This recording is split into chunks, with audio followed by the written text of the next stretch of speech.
NDA के सहयोगी जीतन राम मांझी ने जिस तरीके से मुल्ला और कटमुल्ला कहने का काम किया है, अशोक चौधरी जो कि जनता दल यूनाइटेड के हैं मुल्ला मौलवी कहने का काम किया है, जिस तरीके से देवेश चंद्र ठाकुर ने मुसलमानों को जनता दल यूनाइटेड के सांसद है, जिस तरीके से सीतामढ़ी गाली देने का काम किया, ये मुसलमानों के दिल दिमाग में घर कर चुका है। ये वो आरएसएस के लोग हैं जिन्होंने गोडसे की पूजा की, गांधी को गोली मारा। और इस देश में गांधी चलते हैं साहब, गोडसे नहीं चलते। तो बिहार में चुनाव भी है, लगता है इसका असर वक्फ बोर्ड बिल का जो प्रदर्शन हो रहा है, इसका असर बिहार चुनाव पे होगा? असर होगा नहीं होगा, लेकिन ये इनकी बातों का असर मुसलमानों के दिल और दिमाग पे है।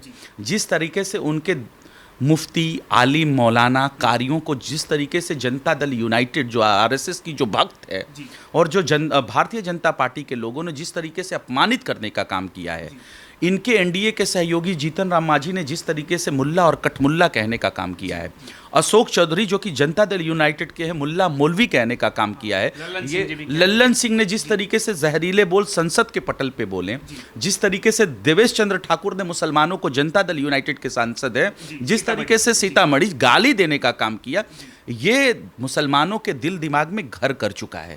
और इस अपमान का बदला लोकतंत्र में किस चीज से लिया जाता है? वोट से लिया जाता है। तो कहते मुस्लिम समाज तक चुनाव तक ये याद नहीं रखते, शॉर्ट टेम्पर होते, भूल जाएंगे सब कुछ, फिर से नीतीश कुमार के पीछे पीछे दौड़े। ये उनका दलील है, ये उनका दलील है। और ये दलील देते देते ये 100 सीट से 42 नंबर की सीट पर आ गए हैं। और आज इनका जो राजनीतिक जो नकाब था वो उतर चुका है। पूरे बिहार प्रदेश के जो मुसलमान भाई हैं वो जान चुके हैं कि ये आरएसएस की टीम के लोग हैं। इनका जो ऑफिस है ना, जो कार्यालय है जनता दल यूनाइटेड का, मैं इतना साफ तौर से कह सकता हूं, आरएसएस का झंडा लगना और भाजपा का झंडा लगना सिर्फ उनके कार्यालय पे बाकी है। सारा चीज भारतीय जनता पार्टी के हिसाब से चल रहा है। जदयू का कोई अपना अस्तित्व नहीं है। और अस्तित्व इसलिए नहीं है कि उनको हाईजैक कर लिया गया है प्रदेश के मुख्यमंत्री को। अब बताइए, कल एक तस्वीर, कौन लोग हाईजैक करके बैठे हैं आपके अनुसार? उनके 4-5 लोग अगल बगल में हमेशा दिखाई देते हैं। आप भी जानते हैं, इसको एनालिसिस कर लीजिए किसी तरीके से। अब बताइए, प्रदेश अध्यक्ष भारतीय जनता पार्टी के उनको ऐसे आरती करना सिखा रहे हैं। लेकिन उसमें संघ के लोग तो नहीं है जो आप संघ पे आरोप लगा रहे हैं? ये सारे लोग जो है ये संघ के ही लोग हैं, ये संघ के ही शाखा से आते हैं। और संघ ऐसी शाखा है जो माफी वीर है, जिन्होंने कहा कि देश के तिरंगे को, जिन्होंने मैंने कहा, जिन्होंने देश के तिरंगे को अपने मुख्यालय पे कई साल तक, अरे मैं कह सकता हूं 2 से 3 दशकों तक इन्होंने अपने मुख्यालय पे देश का तिरंगा नहीं फहराया। आज वो घर घर तिरंगा बांटते हैं, उनकी मजबूरी हम समझते हैं। ये वो आरएसएस के लोग हैं जिन्होंने गोडसे की पूजा की, गांधी को गोली मारा। और इस देश में गांधी चलते हैं साहब, गोडसे नहीं चलते हैं। वर्तमान में आप जिस नीतीश कुमार को कोस रहे हैं, नीतीश कुमार तो ये हमेशा दावा करते हैं कि मुस्लिमों समाज का जो उत्थान किया है वो नीतीश कुमार ने किया। लालू प्रसाद यादव हमेशा हिंदू मुस्लिम करते थे, दंगा करवाते थे, भागलपुर का दंगा का हमेशा जिक्र करते हैं। देखिए, अगर इनसे सवाल अगर सत्ता से करिए तो 1947 में चले जाते हैं, लेकिन वहाँ भी इनका जो अतीत है ना वो भी दागदार है। तो इनके पास कुछ जवाब नहीं होता है, तो 25 साल, 35 साल, 50 साल पीछे चले जाते हैं। ये बताइए कि अभी नीतीश कुमार थे, नवादा हुआ, सासाराम हुआ, प्रदेश के मुख्यमंत्री कौन थे? प्रदेश के मुख्यमंत्री नीतीश कुमार थे। और जो सासाराम में जो दंगा करने के जो अपराधी थे वो भारतीय जनता पार्टी के पूर्व विधायक थे। और उनको छुड़ाने के लिए प्रदर्शन तक किया किसने? डिप्टी सीएम सम्राट चौधरी ने। सासाराम के जेल के बाहर जाके इन्होंने प्रदर्शन किया। तो ये इनकी हकीकत है। और अगर आप मुसलमानों के इतने पचधर हैं, अगर आपके हिसाब से आपने बहुत काम किया, तो किसी भी समाज का बुनियादी स्ट्रक्चर शिक्षा होता है। आप बताइए, मौलाना आज़ाद फाउंडेशन की तरफ से मिलने वाले जो मुस्लिम छात्रों को जो छात्रवृत्ति थी वो सरकार ने क्यों बंद कर दिया? आपके सबसे पहले शिक्षा पे उन्होंने डाका डाल दिया। और शिक्षा पूरे प्रदेश में जितने भी राज्य हैं, उस राज्य में मुसलमानों की शिक्षा दर जो है सबसे ज़्यादा कम अगर कहीं है तो वो बिहार प्रदेश में है। तो आपने तो उनके शिक्षा का अधिकार छीन लिया। आप बड़ी बड़ी बातें कहते रहिए। आपने मौलाना आज़ाद, लेकिन मोदी जी तो बात करते हैं, एक हाथ में कुरान हो, एक हाथ में कंप्यूटर हो, मुस्लिम समाज के बच्चे पढ़े, आगे बढ़े। तो मैं तो ये भी कहता हूँ ना कि मुंह में राम बगल में छुरी, ये वही लोग हैं। ऐसी अच्छी अच्छी बातें करते हैं, लेकिन देते कहाँ हैं? देते कहाँ हैं?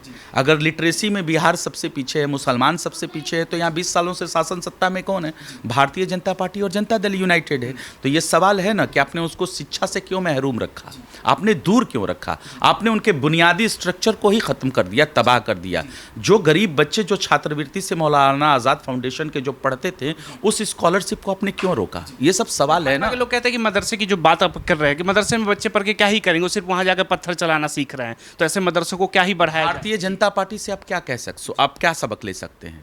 इनको अगर बात करनी है भारतीय जनता पार्टी को, तो वो बात करे आपके जो मध्य प्रदेश की जो एमपी हैं, जिनके ऊपर देशद्रोह का मुकदमा है, उनके ऊपर भी बात करें। उस पर नहीं बात करेंगे। पुलवामा आरडीएक्स की भी बात करें कि आज तक पता क्यों नहीं चल पाया वो कौन लोग थे, आरडीएक्स कहाँ से आया, इस पे भी बात करें। और दिल्ली के चुनाव में उन्होंने जिनके ऊपर आतंकवादियों का जो सर्टिफिकेट था, देशद्रोही का सर्टिफिकेट था, लगा हुआ था, जिसको कोर्ट ने बनाया था, उसको भारतीय जनता पार्टी ने टिकट दिया। तो बात ये उस पर भी करे। ये सब चीज़ों पर यू टर्न क्यों मार देती है? बेरोजगारी पे बात करें, भूखमरी पे बात करें। बिहार प्रदेश में आज 60,000 करोड़ का जो आपने बजट जो पास किया है शिक्षा के ऊपर, इंटरमीडिएट में 100 में से सिर्फ 9 बच्चे पास आउट करते हैं। ये इतनी बुरी शिक्षा व्यवस्था क्यों है? पूरे प्रदेश में, पूरे देश में बिहार ऐसा क्यों राज्य है जहां हाई स्कूल में सबसे ज़्यादा बच्चे ड्रॉप आउट करते हैं? बात इस पे होना चाहिए। बात इस पे होना चाहिए कि सबसे ज़्यादा 3 करोड़ अगर कोई पलायन का केंद्र है तो वो बिहार प्रदेश है। बिहार से सबसे ज़्यादा पलायन है। 20 साल के शासन सत्ता के बाद भी आपने पलायन क्यों नहीं रोका? बिहार पलायन में नंबर 1 क्यों है? बात इस पे होनी चाहिए। क्राइम सबसे ज़्यादा अगर देश में किसी राज्य में अगर है तो वो बिहार प्रदेश है, और ये एनसीआरबी का डेटा बताता है, भारत सरकार का डेटा है। तो क्यों है? सबसे ज़्यादा अगर भ्रष्टाचार है तो बिहार प्रदेश में आखिर क्यों है? अरे बिहार प्रदेश में तो शराबबंदी है जो महागठबंधन की सरकार में लागू हुआ। लेकिन सबसे सोचने वाली और हंसने वाली बात यह है कि बिहार का चूहा भी शराब पीता है। बिहार का चूहा शराब पीता है। ये बिहार सरकार के फाइलों में बताया गया जो हुआ था कि 90,000 लीटर जो है चूहे शराब पी जाते हैं। और वो चूहे शराब कैसे पीते हैं? जो आप लैब में जो टेस्टिंग के लिए जो शराब भेजते हैं, जो कि 50 ml 100 ml भेजनी चाहिए, वहाँ आप हज़ारों लीटर आप शराब भेज देते हैं। क्यों? क्योंकि आप भ्रष्टाचार करते हैं, शराब की वहाँ से डिलीवरी करवाते हैं, और दलील क्या देते हैं कि 90,000 लीटर चूहा शराब पी गया। शराब तो एक मुद्दा है ही, लेकिन मुद्दे पे लौटेंगे। ये है कि भाजपा सरकार के लोग ये तर्क देते हैं कि इतने सारी योजनाओं का फ़ायदा मुस्लिम समाज भी उठा रहे हैं। राशन की बात आए, बाकी और गैस योजना की बात आए, आवास योजना की, जब बात आती है वोट देने की तो मोदी को कोसते हैं। तो फिर क्यों ही विकास किया जाए? ये बताइए कि ये आपका मोबाइल है, मैं इसको ले लिया, ठीक है, और इसको मैंने 400 रुपये में ले लिया, और मैं फिर उसको आपको वापस करता हूँ 1200 रुपये में, आपको कैसा लगेगा? जिस देश की जनता 350 से 400 रुपये का गैस सिलेंडर खरीदती थी, उसे आज 1000 से 1200 रुपये में खरीदना पड़ रहा है। तो फ़ायदा किसका हो रहा है? सरकार का हो रहा है या जनता का हो रहा है? जनता पिस रही है। बिहार सबसे गरीब राज्य है। यहाँ हम कह रहे हैं कि अगर हमारी सरकार आएगी तो सारे माँ बहनों को 500 रुपये में गैस सिलेंडर देंगे, क्योंकि बिहार पिछड़ा राज्य है, गरीब राज्य है, ये उनकी ज़रूरत है। दूसरा, अगर हम पूरे देश में सबसे ज़्यादा जो बिजली यूनिट है महंगी कहाँ है? बिहार प्रदेश में है, 7 से 8 रुपये है। तो हम ये कहना चाहते हैं कि आप क्यों ज़बरदस्ती आप इस गरीब प्रदेश के जनता को लाचार कर रहे हैं? हम 200 यूनिट बिजली फ्री कर देंगे, और शायद ये हमको करने की ज़रूरत नहीं पड़ती अगर आपने नीति आयोग की रिपोर्ट मान ली होती। नीति आयोग की रिपोर्ट कहती है कि बिहार प्रदेश को स्पेशल स्टेटस और स्पेशल स्टेटस के अलावा पैकेज भी मिलना चाहिए।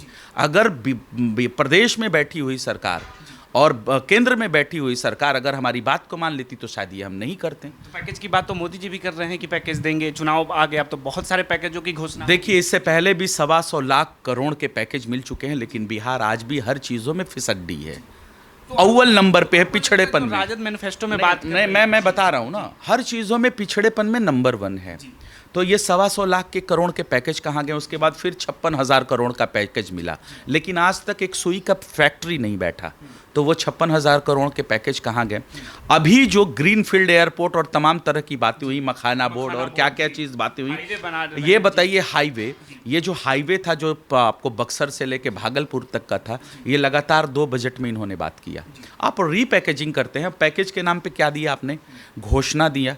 आप बताइए पत्रकार महोदय की घोषणा के नाम पे घोषणा दिया, पैकेज के नाम पे कितनी राशि मिली है? कोई बता सकता है? मीडिया कोई नहीं बता सकते हैं। वही चंद्रबाबू नायडू 256,000 करोड़ का पैकेज लेके चले जाते हैं। किसी को क्यों नहीं मिल रहा?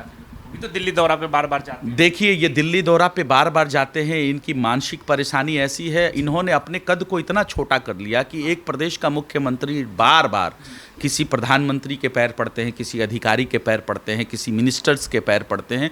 इनकी जो इनका इकबाल है ना वो ख़त्म हो चुका है। इसकी वजह से इनको कुछ नहीं मिल रहा है। जो सरकार में जो धनक होनी चाहिए ना वो नहीं है, क्योंकि उन्होंने अपने आप को साबित किया कि ये कुर्सी के लिए कहीं भी कुछ भी कर सकते हैं, और यही इनका समाजवाद का असली चेहरा था। अब बताइए, एक ही प्रदेश का मुख्यमंत्री बार बार यू टर्न मारते हैं और 9 बार पलटी मार मार के मुख्यमंत्री बनते हैं, और सवाल विपक्ष के ऊपर उठाते हैं कि इनके पास चेहरा कौन है। अरे साहब, आप अगर समझवादी थे तो किसी और को मुख्यमंत्री बना दिए होते, लेकिन मार मार के पलटी 9 बार कीर्तिमान अपने देश में स्थापित कर दिया कि आप ही मुख्यमंत्री हैं, और आप कहते हैं कि हमको 5 साल और दीजिए।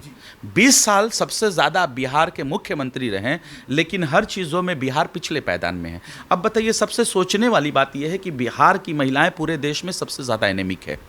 ये नेशनल हेल्थ सर्वे की रिपोर्ट है, जो कि 63% औरतें एनेमिक है, खून की कमी है।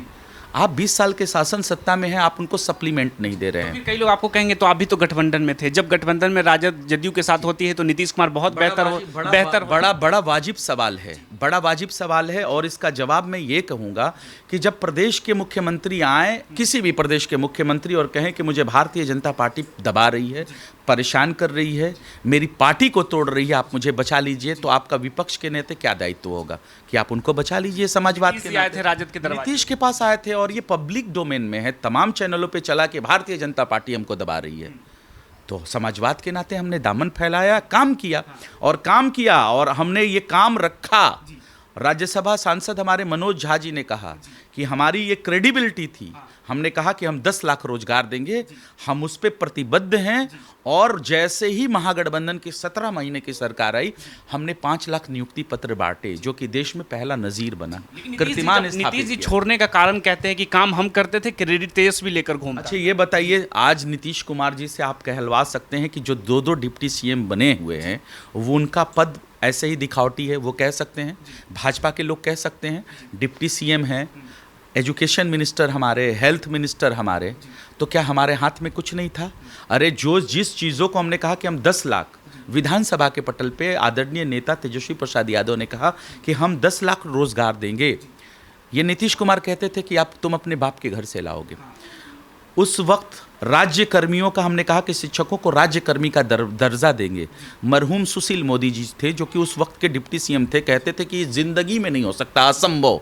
और उसको हमारी महागठबंधन की सरकार में हम लोगों ने शिक्षकों को राज्य कर्मी का दर्जा भी दिलवाया, नियुक्ति पत्र 8.5 लाख तक बांटे। उसके बाद पाइपलाइन में हम छोड़ के आए थे, जो कि अभी की सरकार उस नियुक्ति पत्र को बांट के श्रेय ले रही है। तो ये हमारी क्रेडिबिलिटी थी, हमारी मतलब एक बोलते हैं ना, दृढ़ निश्चय और संकल्प था। बिहार के लोगों को रोजगार दिया हमने, लोगों के चेहरे पे खुशियां आई। और आज ये क्रेडिट है विपक्ष का, राष्ट्रीय जनता दल का, तेजस्वी प्रसाद यादव का, कि आज बिहार सरकार बात कर रही है रोजगार पे, नौकरी पे बात कर रही है। ये हमारी क्रेडिबिलिटी है। लेकिन कई राजनीति जानकार ये कह रहे हैं कि वक्फ बिल बोर्ड पे कितनी भी तेजस्वी अपना स्टैंड दिखा दे कि हम मुस्लिम समाज के साथ है, लेकिन मुस्लिम समाज समझ चुका है कि राजद बस मुस्लिम समाज का वोट का इस्तेमाल करती है, अब नहीं बरगलाने वाली। देखिए, हम किसी को बरगलाते नहीं हैं, हम किसी के दुख में, तकलीफ में उनके साथ शरीक होते हैं। ये बात ये नहीं समझ पाते हैं। आप बताइए कि जो सरकार 2 शब्द मुसलमानों को प्यार के नहीं बोल सकती, अगर हम मुसलमानों के साथ ढाल की तरह खड़े हैं, तो वो मुसलमान हमारे साथ क्यों नहीं आएगा? और हम सिर्फ मुसलमानों की ही बात नहीं करते। करती तो अभी जैसे ईद में ईदी सौगात दिए कि मुस्लिम भाइयों के लिए मोदी किट दिए, तो दे तो रही है भाजपा सरकार आपके समाज। ठीक है, उनके बुनियादी मसले मसाइल पे आप उनको ख़त्म कर दीजिए, तबाह कर दीजिए। आप दाढ़ी और टोपी देख के लिंचिंग करवा दीजिए, किसी दलित पिछड़े के ऊपर आप पेशाब करवा दीजिए। जो दंगे के जो आरोपी होती हैं, अगर दंगे के आरोपी अगर छूट के आते हैं, तो भारतीय जनता पार्टी उनको माला पहनाती है, उनको माला पहनाती है। यही तक नहीं होता है, उनको अपनी पार्टी की सदस्यता दिलाती है। उसके बाद भी कहते हैं कि मुसलमान आपके साथ होगा, आप मुसलमानों के लिए बहुत अच्छा करते हैं। अरे मुसलमानों को 2 शब्द प्यार के चाहिए, आपको ये ईदी सौगात नहीं चाहिए। और इनकी बौखलाहट थी, बेचैनी थी, इसीलिए तो आप उनकी ज़मीन को हड़प लेंगे और 300 रुपये का अगर आप एक उपहार दे देंगे, तो उससे उनके ज़ख्मों पे क्या मरहम लग जाएगा? नहीं लगेगा। अगर ज़ख्मों पे मरहम लगाना है भारतीय जनता पार्टी को, तो भारतीय जनता पार्टी ये आश्वस्त करे कि उनके जो भारतीय जनता पार्टी के सिंबल से कितने मुसलमान को वो टिकट देती है, कितना मुसलमानों को फ़ायदा देती है, मुसलमानों के खिलाफ हेट स्पीचेस न दे। बचौल जिस तरीके से जो जहरीले बोल रहे हैं, जो नीरज बबलू बोल रहे हैं, जो गिरिराज सिंह बोल रहे हैं, ये क्या दर्शाता है कि आप मुसलमानों के हितैषी हैं। पर सरकार को स्टैंड लेना चाहिए, स्टैंड लेना चाहिए और नीतीश कुमार को स्टैंड लेना चाहिए, लेकिन नीतीश कुमार तो आईसीयू में है।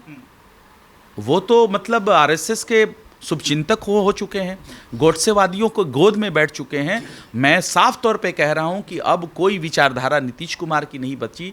भारतीय जनता पार्टी अपने पिच पे नीतीश कुमार को लेकर आ गई है। जनता दल यूनाइटेड के कार्यालय पे सिर्फ आरएसएस का झंडा लगना और भारतीय जनता पार्टी का झंडा लगना बाकी है। तो आप सुन रहे थे आरजू खान जी को, जो कह रहे हैं कि वक्फ बिल बोर्ड को लेकर बिहार चुनाव पे इसका कड़ा असर पड़ेगा। भाजपा जो दिखावे की राजनीति करती है कि मुस्लिम समाज के साथ है, उन पे सर बयान दे रहे थे कि आखिर मुस्लिम समाज को दिखावे की राजनीति पसंद नहीं है। अब अपनी राय हमें जरूर बताइए कि वक्फ बिल बोर्ड को लेकर आप क्या सोचते हैं। धन्यवाद।